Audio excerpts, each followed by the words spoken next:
So, ano-anong mga inaral ko para makakuha ng VA jobs? Number 1 talaga is writing or like communication. Kasi para sa cover letter at saka para sa interview.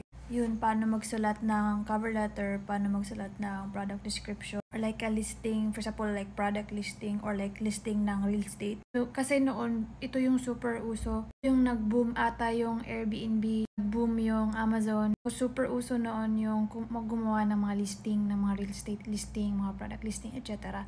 At saka, super useful din ng writing. Kasi pag nag-a-apply ka, kailangan mo magsulat, diba?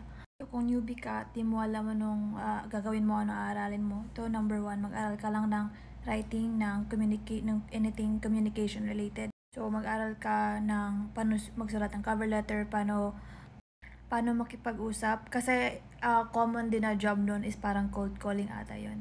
Cold calling or like call center, diba? Super popular naman. At saka sa jobs din is super common noon yung gumawa ng product listing at saka mga listing real estate. Kahit ngayon naman, super popular pa din.